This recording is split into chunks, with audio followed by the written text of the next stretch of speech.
आज आषाढी एकादशी.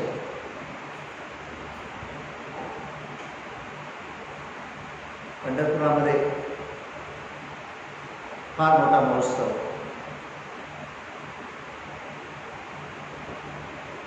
इतर ठिकाणी पण जिथे जिथे विठ्ठल रखुमाईची मंदिरं आहेत तिथे तिथे पण लोक जाऊन आज विठ्ठलाचं दर्शन घेतात. आपल्या महाराष्ट्रामध्ये मोठा वारकरी संप्रदाय आहे आणि खूप जण विठ्ठलाचे भक्त आहेत. म्हणजे आज सर्वांसाठी पर्वणीचा दिवस आहे. पंढरपुरामध्ये आज जवळजवळ 20-25 लाख लोक जमलेले आहेत आणि हा दिवस साजरा करतायत.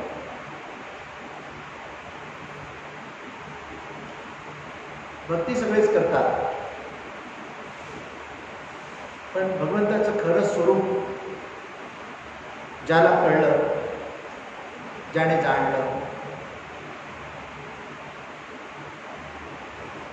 त्याला ते भगवंताचं दर्शन झालं, त्याला भगवंताची कृपा देते. असे म्हणतात, विठ्ठलाची गोळी ज्याने घेतली त्याने पथ्य पाळलं पाहिजे. पथ्य काय पाळायचं आहे तर भक्तीमध्ये नेम, निश्चय आणि श्रद्धा. वारकरी संप्रदाय आणखीन आपली वारी त्याचा नेम पाळतो.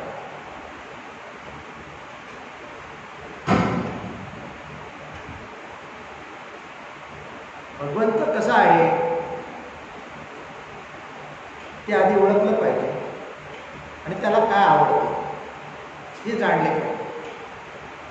मग तो आपला होऊन जातो.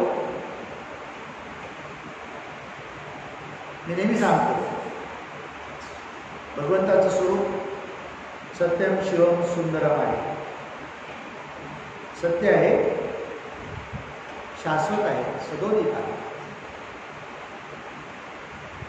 आणि पवित्र आहे, आनंदमय आहे. सच्चिदानंद, सच्चिदानंद, सत्यनिष्ठ, सुंदर. सच्चिदानंदाचा तो सत्य आहे. मग आपण त्या चाकोरीत आलो तर आपलं आणि त्यांचं ऐक्य होतं आणि आपलं त्याचं ऐक्य एकदा झालं की आपल्या जीवनाचा सर्व भार ते वाहतात. म्हणून ज्ञानीपुरुष बघा ना, ज्ञानीपुरुष भक्ती करतात. भक्ती करून ते भगवंताशी एकरूप होऊन जातात. त्यांच्यामध्ये द्वेष राहत नाही. नुसतं भगवंत म्हणून एक वेगळं व्यक्त रूप नव्हे, तर तो निर्गुण निराकार परमात्मा चैतन्य रूपाने सर्वांमध्ये वावरतो आहे आणि सर्वांच्या ठिकाणी आहे अशी आत्मानुभूती, हे आत्मज्ञान, ही आत्मप्रचिती, तो खरा ज्ञानी. म्हणजे सर्व ठिकाणी तो आहे आणि सर्वांच्या ठिकाणी तो आहे. सर्व ठिकाणी पण आहे, सर्वांच्या ठिकाणी पण आहे. सर्वाभूती असा त्यांचा निश्चय होतो. मग माझ्या देहामध्ये तो आहे तर माझ्या प्रपंचाची, या देहाची चिंता तो माना. मग साहजिकच काय करतात, सर्व भार त्या परमात्म्यावर टाकतात आणि भक्ती करतात. एकादशीचा अर्थ काय आहे? एकच दशा, दशा म्हणजे अवस्था, स्वरूप एकच एक. विठ्ठलाचं भजन म्हणताना केशव पण आपण म्हणतो, माधव पण म्हणतो, ब्रह्मरूप म्हणतो. गरुड हनुमंत पुढे उभे आहेत असंही म्हणतो. म्हणजे विष्णू या रूपाने पाहतो आपण त्याला. म्हणजे विठ्ठल म्हणजे काय? परमात्मा, परब्रह्म. तो श्रीकृष्ण झाला आणि तोच विठ्ठल झाला. म्हणून त्याला केशव माधवा म्हणण्याचा अर्थ काय आहे? तर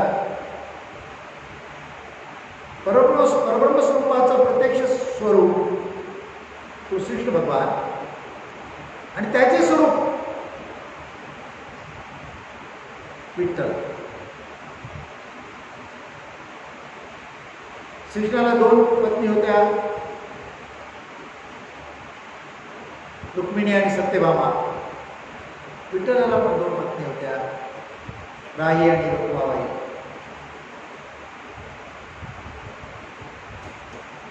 रंगरूप वेगळं आहे, परंतु मूळ स्वरूप एकच आहे. ते एकलेच एक म्हणून त्याची एकच एकादशी, एकच अवस्था.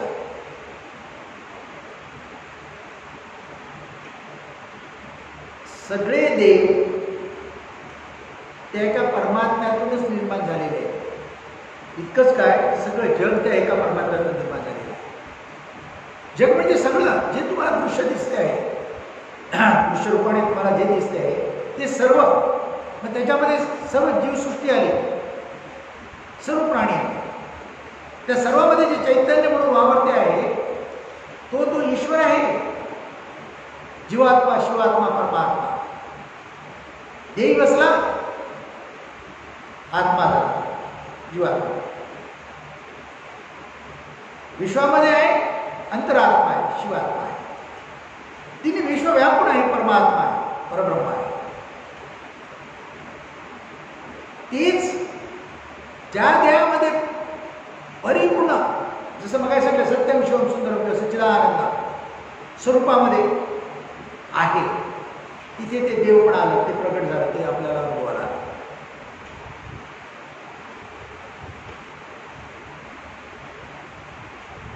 भजन हे देवाचं भोजन आहे. त्याला भजन भक्ती साधना जो भक्त करतो आहे तो आवडतो. म्हणून श्रीकृष्ण भगवान सुद्धा म्हणाले गीतेमध्ये, भगवद्गीतेमध्ये, मी वैकुंठाला नाही, मी योग्यांच्या हृदयी नाही, मी काशीलाही नाही. जेथे माझे भक्त माझे भजन गातायत तिथे मी उभा आहे, तत्र मी इतिष्ठ करून आला असं म्हणाले. मी तेथे आहे.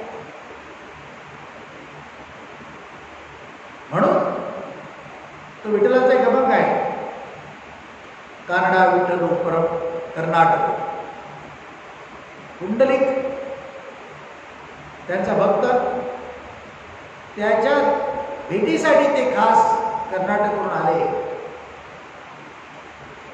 आणि अशी कथा आहे की कुंडलिक फार चांगला भक्त होता, माता पित्याची पण चांगली सेवा करत होता. त्याचे माता पिता फार वृद्ध होते आणि थोडी विश्रांती घेत दोघे त्याच्या मांडीवर झोपले होते. आणि विठ्ठलाने त्याला दर्शन दिलं. विठ्ठल प्रकट झाला.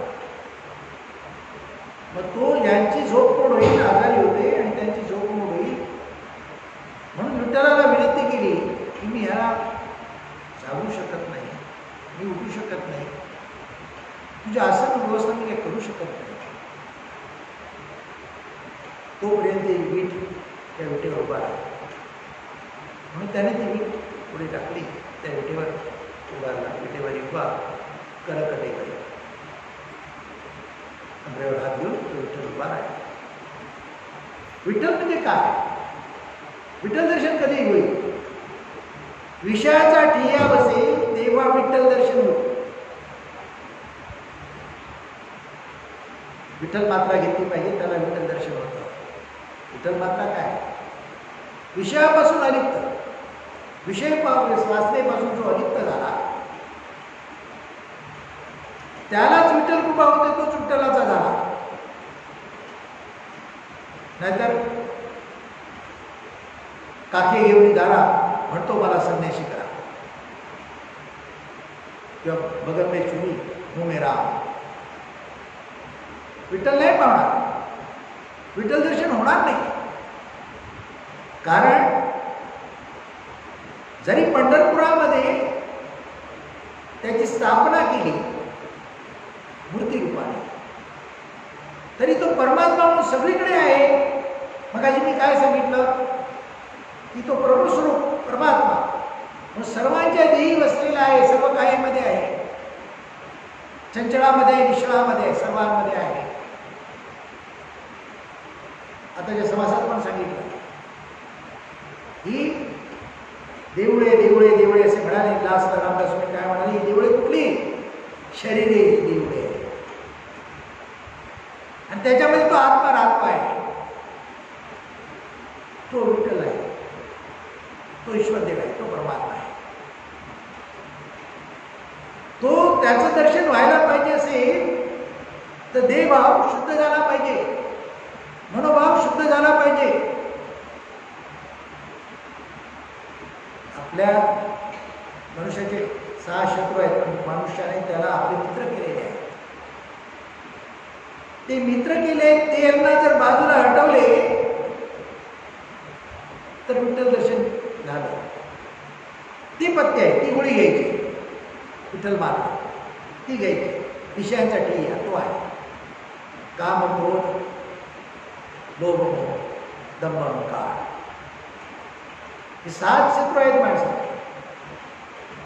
ह्याला हे सगळे आपले असे माणूस सगळे आपल्यामध्ये साठवून ठेवलेले, ज्यांनी मित्र केले ते त्यांची हानी करतायत, ते त्यांना विठ्ठलापासून दूर ठेवत आहे.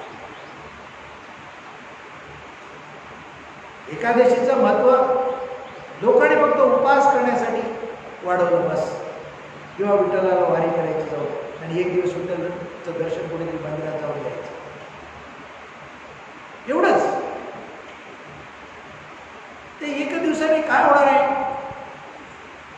त्या एकादशीचं महत्त्व जाणलं पाहिजे.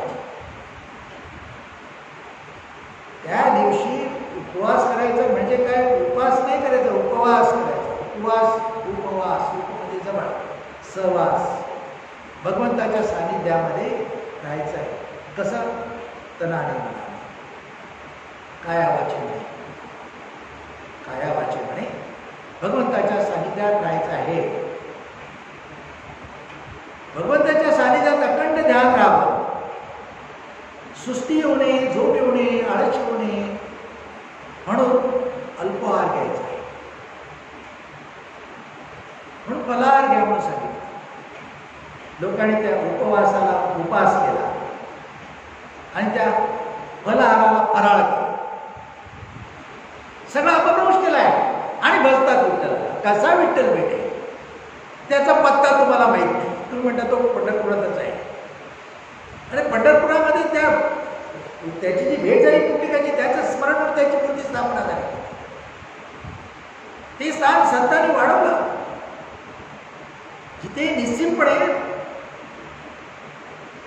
जो भक्त काही हेतू, काही इच्छा वासना, काही मागणी न ठेवता भक्ती करतो, तिथे प्रत्यक्ष परमात्मा स्वरूपाचा अनुभव लोकांना येतो. त्या काळामध्ये जे अनेक संत होऊन गेले, त्या संतांच्या सानिध्यामुळे त्या स्थानावर विठ्ठल असल्याचं लोकांना अनुभव यायला लागला. म्हणून लोक तिथे जातात आणि त्या तीर्थाचं महत्त्व वाढलं.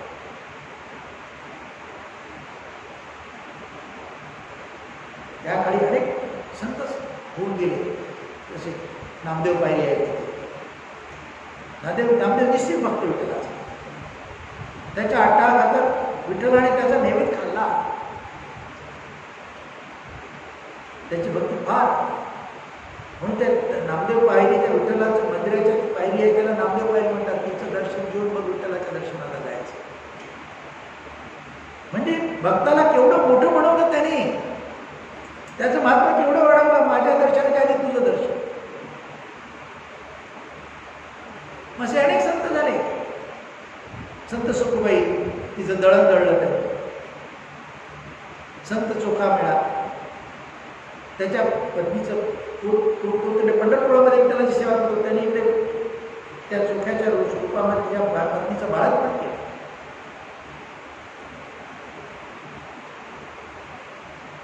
सावतामाळी त्याची मळ्यातले फुलं फळं कोणी घेऊन गेले नाही.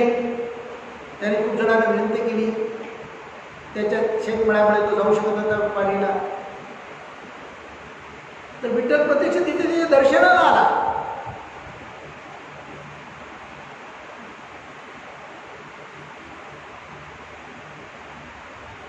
म्हणजे अनेक कथा ज्या आहेत त्या कथा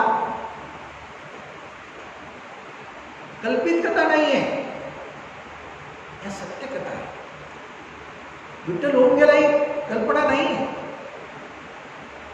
विठ्ठल पुंडलिक जे आता नाव घेतली, नामदेव, तुकाराम, गोरा कुंभार, चोखामेळा, रोहिदास, ज्ञानेश्वर, माऊली, निवृत्तीनाथ, सोपान, मुक्ताई, असे अनेक संत त्या विठ्ठलाचं नाव घेऊन कीर्तीला पोहोचले, महान झाले. तुकारामाची तर भक्ती केवढी. विठ्ठल त्याला कळला होता म्हणून काय म्हणतो, अरे विट्या विट्या रकुमाईच्या का, विट्या तुझे गेले मडे, तुला पाहून दुनिया रडे, असं काही शब्द आहे, रडे. काय काय त्याची कीर्ती आहे. कारण विठ्ठल तो त्याने जे सगुण रूप दिसतात तेवढ्याच मर्यादित त्याच्यासाठी विठ्ठल नव्हता. विठ्ठल परब्रह्म स्वरूप, परमात्मा, म्हणजे अंतरात्मा, आत्मा सर्वांमध्ये आहे. तो सर्वांचा देह चालवतो आहे. ती एकच अवस्था त्याची. ती अवस्था आपल्यामध्ये यावी म्हणून एकादशीचं व्रत करायचं असतं, एकादशीचा उपवास करायचा असतो. मग ते स्मरण अखंड राहिले पाहिजे. एकादशी दिवशी नुसतं कामाचं नाही, अखंड राहिले पाहिजे. मग जसं त्या सखुबाईचं दळण येऊन दळलं तसं तुमचं पण काम नक्की करू शकतो. जसं चोखामेळ्याच्या बायकोचं बाळंतपण केलं. बघा ना, सखूच्या मनात आले जावे पंढरीला, सखूची सासू जाऊ देईना, काय करू मी त्याला. जब कोणाला पंढरपूरला जायचं आहे पण तुझ्या सासूला आवडत नव्हती तिची भक्ती, खूप दळण आणून दिलं, कशी जाते बघूया. तिने निश्चय केला. विठ्ठल स्वतः ती जायला निघाली त्या चंद्रभागेला, महापूर आला. चंद्रभागेला महापूर आला, त्याच्यात ते वाक्य आहे सर. मग तिथेही नावाडी म्हणून त्याने त्याला पार करून दिलं. म्हणजे भगवंत तुम्हाला अशा प्रकारे तुमच्या जीवनामध्ये वेळोवेळी मदत करेल. तुमचा भाव पक्का झाला पाहिजे, तो माझ्यात आहे, विश्वात आहे, सर्वांमध्ये आहे. म्हणून कोणाविषयी अपशब्द वापरताना, कोणाची निंदा करताना, कोणाचे दोष दाखवताना 100दा 1000दा विचार केला पाहिजे. तुम्ही जे काय बोलता ते कळतं कोणामुळे. एखाद्याला तुम्ही शिवी दिली, ती शिवी ज्याला दिली तुम्ही त्याला ती शिवी कळली. त्याला कळली म्हणजे कोणाला कळली? तुम्हाला वाटतं त्याच्या देहाला कळली नाही. तो जो आत्मा चैतन्य बसलेला आहे आतमध्ये जाणीव रूपाने, त्यालाच कळली. तोच ईश्वर देव आहे. त्या माणसाला कळली असं म्हणावं तर त्या मड्याला पण कळली पाहिजे. देहाला कळली म्हणावं तर मड्याला पण शिवी दिली तर मड्याला कळली पाहिजे. मडवून परत शिवी करत नाही. मनुष्याला दिली तर तो लगेच करतो. म्हणजे मनुष्याच्या ठिकाणी जे चैतन्य आहे, जाणीव आहे, जाग आहे, जागृती आहे, जाणीव आहे, तो ईश्वर देव आहे. त्याने ती शिवी ऐकली, त्याला ती कळली. पण तू शिवी देणारा तोच. आणि शिवी ऐकणारा पण तोच. शिवी लागली कोणाला? तुझ्या आत बसल्या चैतन्याला पण लागली ना, तिथे पण पोचली ना. तसं मी नेहमी सांगतो, निसर्ग महाराज सांगायचे उदाहरण एक पटवून देण्यासाठी. एखाद्याला तुम्ही जबरदस्ती 100 रुपयाची नोट देता, जबरदस्ती, तुमची भावना आहे, प्रेम आहे, काय असेल किंवा काय असेल, तुम्ही देताय. त्याला कमीपणा वाटत असेल तर घेत नसेल, किंवा आणखी कारणामुळे घेत नसेल. तुम्ही जबरदस्ती खूप देण्याचा प्रयत्न केला आणि त्याने काही घेतली नाही तुमची, पण त्याने तुमची नोट परत करायला पाहिजे. काय परत करण्याचा प्रश्न? तुम्ही घेतली नाही त्याची नोट, तुम्ही त्याला परत कराल काय? नाही करणार परत. मग शिवी कोणी दिली तर तुम्ही घेता काय? परत मात्र करता. तुम्ही ते अंगीकारत नाही, स्वीकारत नाही, असहमती दर्शवतात, नाराजी दर्शवतात, राग दर्शवतात आणि उलट करता. जे घेतलेच नाही ते मात्र तुम्ही परत करता, कारण अज्ञान. म्हणून विठ्ठलाला जर ओळखायचं असेल तर जी एकादशी, एकच स्थिती, एकच स्वरूप, ते निजस्वरूप, ते आत्मस्वरूप. माझ्या ठिकाणी आत्मा चैतन्य या ज्ञानाने ओळखलं पाहिजे. देवतयाचा आणखी स्वय त्याच्या घरी संचित. तो त्याच्या घरामध्ये पाणी भरतो, चाकरी करतो, कोणाच्या रूपाने येतो आणि करून जातो.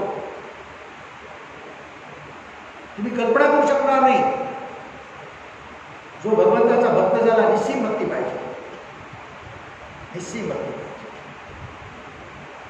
त्याला काही कमी पडणार नाही. हे अनेकाने अनुभवले. एकनाथ महाराजांची, ते पण विठ्ठलाचे भक्त होते. एवढी कीर्ती. त्यांच्या घरी श्रीखंड आहे, श्रीखंड आहे. मागासलेल्या जातीतल्या लोकांनी हिनवलं.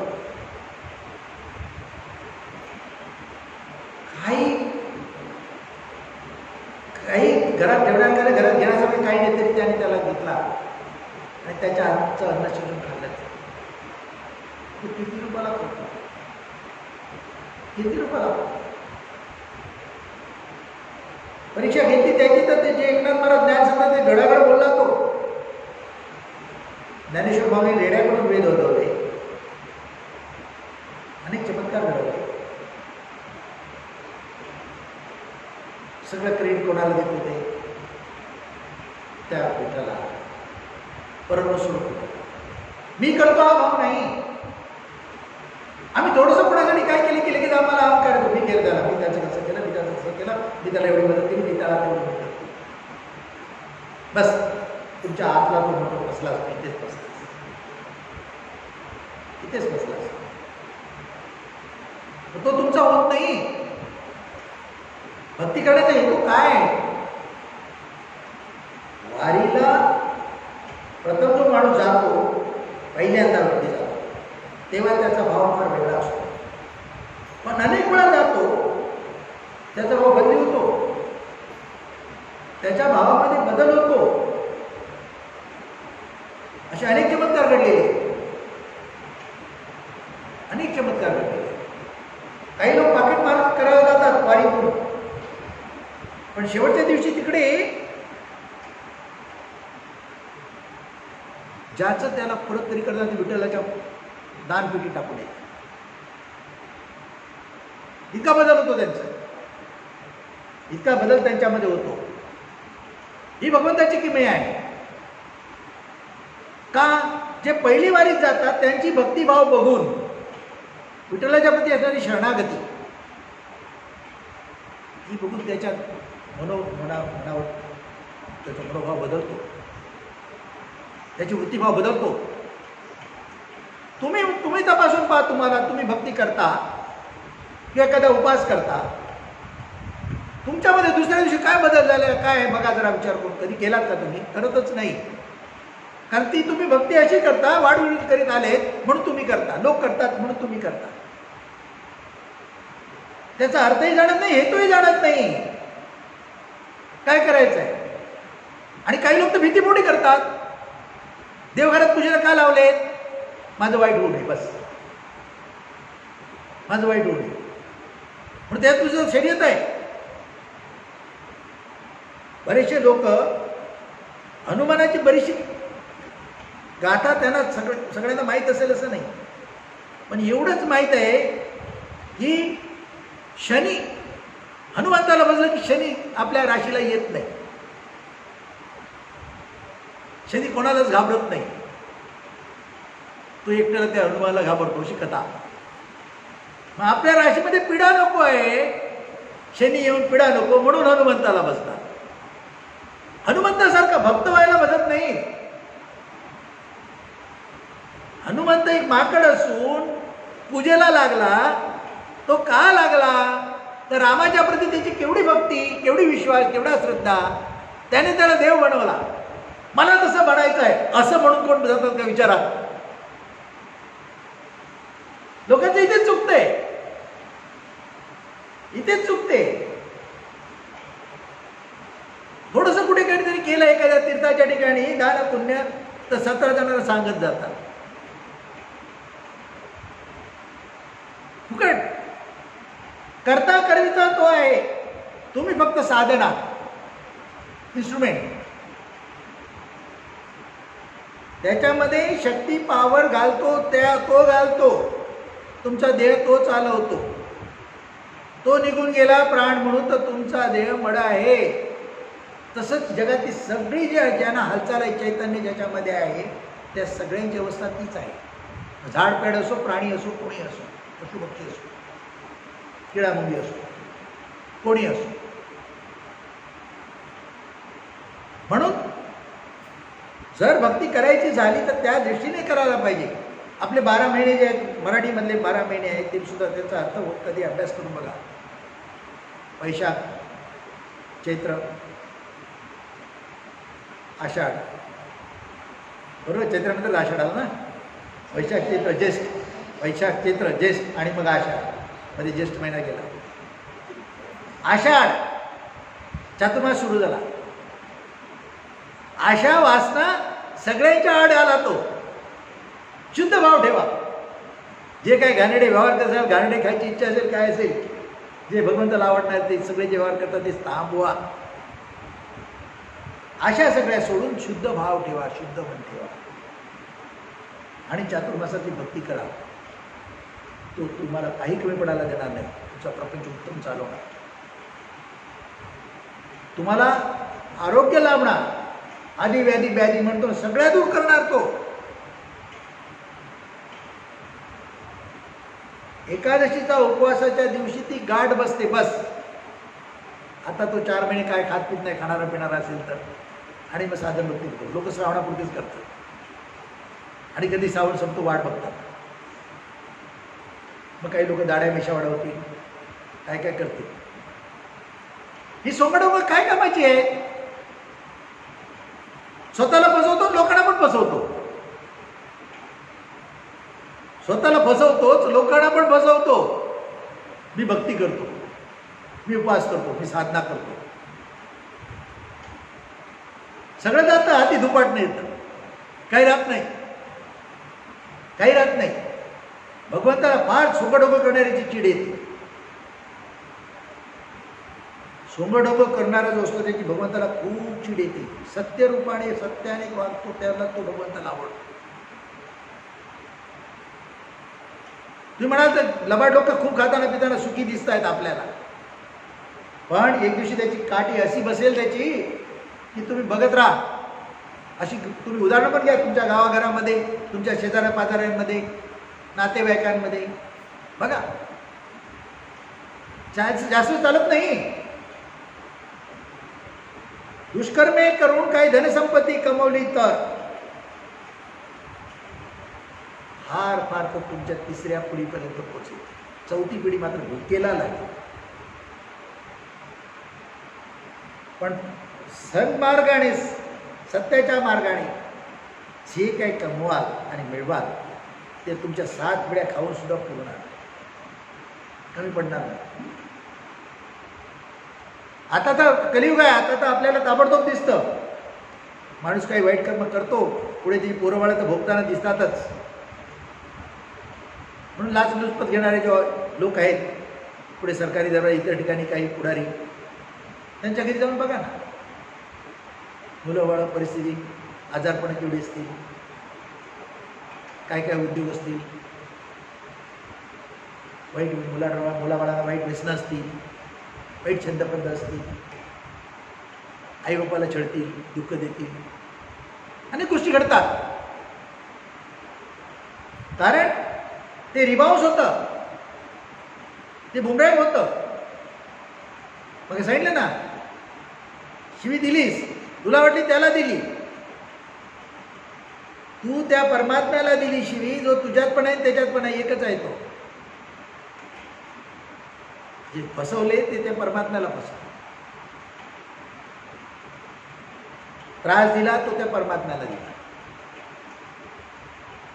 लुटले त्या परमात्म्याला लुटले. तो लेवल करतो,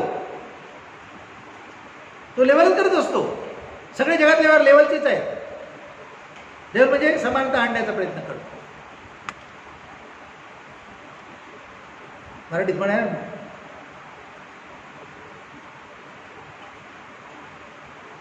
नातू झाला आजोबा मेला, आजोबा मेला नातू झाला, घरात माणसासारखं चक्र चालू आहे. तुमच्या खिशातले 10 रुपये कमी झाले, दुसऱ्याच्या खिशात कुठेतरी ते वाढले. ते तुमच्या खिशात 10 रुपये आले, दुसऱ्याच्या खिशातले कमी झाले. हाच व्यवहार आहे. काही नाही. त्या तुकारामाने बरोबर म्हणाले, विठ्ठला काही नको मजला, मी मागत असे तुझला. ही विठ्ठल मात्र त्याने घेतली. काही नको मजला, मी मागत असे तुझला. देह त्याग करताना विमानाला त्यांना घेऊन जायला काय सापडली नाही, काय सापडली नाही. वेद लिहिले, अभंग लिहिले, वेदाचे अभंग, अभंग लिहिले. एक शुद्ध जातीचा माणूस जगामध्ये ब्रह्मज्ञान सांगतोय आणि ब्रह्म व्हायला निघाला आहे. आमच्यापेक्षा श्रेष्ठ होतो. जे काही कल्पना रूपाने लोक वावरणारे होते, आमच्यात आम्हीच ब्रह्माचे अधिकारी आहोत, आम्हीच वेद सांगू शकतो, ज्ञान सांगतो, त्याने छळ केला त्यांचा. त्याचे वेद, त्याचे अभंग बुडवले इंद्रायणीमध्ये. जसेचे जसे वर आले, भिजले नाही, खराब झाले नाही. त्याचं नाव घेईल, त्याची किती काळजी घेत होतो, त्याचं भजन पूजन करेल, त्याची किती काळजी घेत होतो. शास्त्रामध्ये 3 गोष्टी सांगितल्या आहेत. जर भगवंत तुम्हाला आपला करायचा असेल तर भजन, साधन, अभ्यास. भजन, साधन आणि अभ्यास.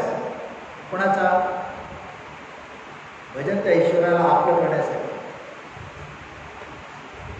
आणि साधन जे जे त्याला आवडते ते ते त्याला अर्पण करू, त्याचं वैभव वाढवण्यासाठी आणि त्याचं अखंड नाम साधन. अभ्यास, तो कसा आहे आणि त्याची प्राप्ती कशी होणार हे चिंतन. हे संकट राहायला ज्याचं, तो विठ्ठल स्वरूप झाला, तो प्रभू स्वरूप झाला. म्हणून त्या विठ्ठलाबरोबर आपण पुंडलिकाचं नाव घेतो, जय जयकार करतो. पुंडलिक देव हरी विठ्ठल असं म्हणतो आपण, आणि हरी विठ्ठल म्हणतो. आणि तो शिक्षण, त्याचं स्वरूप, तोच विष्णू, तोच नारायण, तेच परमहंस. म्हणून त्या अर्थाने त्या विठ्ठलाचे भजन पूजन केलं आजच्या दिवशी, तर आपल्याला त्याची कृपा जरूर प्राप्त होईल. आपल्या भाग्याने, योगायोगाने आपल्या मंदिरामध्ये विठ्ठल रखुमाईच्या मूर्ती आल्या, स्थापन केल्या गेल्या. राधाकृष्णाची मूर्ती आली, स्थापन करण्यात आली. आजच्या दिवशी कुठेही न जाता इथे बसल्याने आपल्याला ते दर्शन होते आहे सगुणाचं.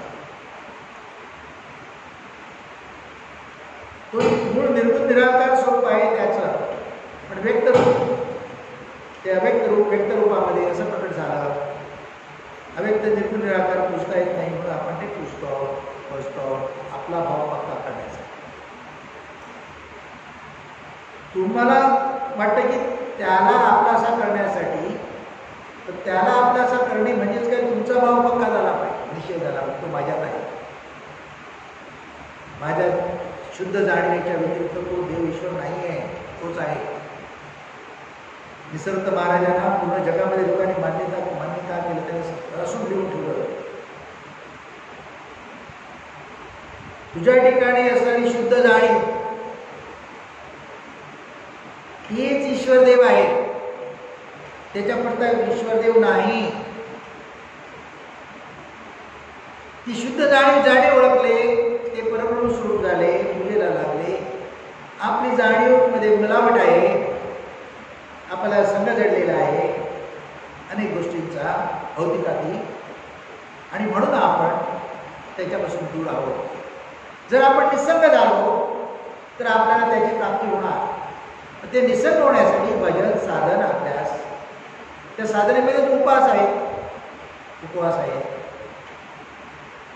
व्रत आहे. पण सगळ्याचा अर्थ घेऊन, सगळ्यातून ज्ञानबोध घेऊन, त्याप्रमाणे आपला वृत्तीभाव बदलून त्याच्याशी ऐक्य कसं घडेल ह्याच्या विचारात सदा राहून ज्याने साधन भक्ती केली तो त्याच्यासारखा आहे. सगळ्या संतांनी हे सांगितलेलं, सगळ्या संतांनी हे सांगितलं, कोणी दुसरं सांगितलेलं नाही. दुसरं कोण काय सांगत असेल तो तुम्हाला फसवतोय. दुसरं काहीतरी काय करायला तुम्हाला कोणीतरी सांगत आहे, तो तुम्हाला फसवतो आहे. आणि काही लोक जगात जसे साध्या व्यवहारात असतात ना, तुमचे दागिने वाढवून देऊ, तुमच्या नोटा वाढवून देऊ, अनेक गोष्टी सांगतात आणि लोक बसतायत. इतकं सगळं चाललंय जगामध्ये, जागरूक करतायत, सांगतायत, तर लोक बसणारे आहेत जगामध्ये. पैशाचा पाऊस पडतो सांगणारे लोक आहेत, गुप्तधन तुम्हाला दाखवतो तुम्ही सांगणारे लोक आहेत, आणि त्याच्या मागे लागणारे. अरे गुप्तधन इथेच आहे, आतमध्ये आहे, त्याला शोधा. तुम्ही त्रैलोक्याचे मालक होता, त्रैलोक्याचे मालक होता. जगातून काही गोष्ट आणली तरीही ती संपणार आहे, ती कधीच काही सुद्धा राहणार नाही, तर तीच स्वतः नित्य आहे, नाशिवंत आहे.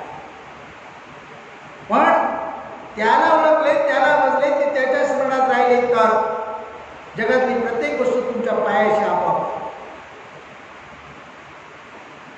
भक्ती करताना अभ्यासाने करा, निश्चयाने करा, आणि शुद्ध मनोभावे करा, ज्ञानदृष्टीने करा, तेव्हाच तुम्हाला विठ्ठल दर्शन होईल. तेव्हा तेच आत्मदर्शन, तेच ब्रह्म, हीच मुक्ती आहे, तोच मोक्ष आहे, दुसरं काही नाही. जास्त काही करायची गरज नाही. एका विठ्ठलाच्या नावाने लोक तरले, तेच करत राहिले, तरले. 17 देवाला जो जातो आहे, वेगळे वेगळे समजून तो बसला. सगळे तर देवाने 17 देवाला जर जात असेल समजून एकच एक परमात्मा वेगळ्या रूपात कसा कसा प्रकट झाला ते बघून येतो म्हटलं तर ठीक आहे. अर्थ काय घेऊन तुम्ही भक्ती करता त्याच्यावर अवलंबून आहे. अर्थ चुकला, रस्ता चुकला, तुम्ही मायेच्या बाजारात भरकटला आणि एक दिवशी रडत जन्माला आला, जाताना सगळ्या रडवत जन्माला, जाताना सगळ्या रडवत जा. हे जीवन नव्हे. आपल्या स्वरूपाला ओळखावे, स्वस्वरूपी म्हणून राहावे, देह प्रारब्ध टाकावा, आणि ते आपल्या ज्या प्रारब्धाला कर्मे आहेत ते कर्मे कधीच राहावे, पण भगवंताचं विस्मरण व्हायला देऊ नये. तो माझ्यातच आहे हे ज्याला स्मरण आहे तो मोक्षाधिकारी होतो. त्याच्या जीवनात सुख, शांती, समाधान, प्रजा, ग्रामीण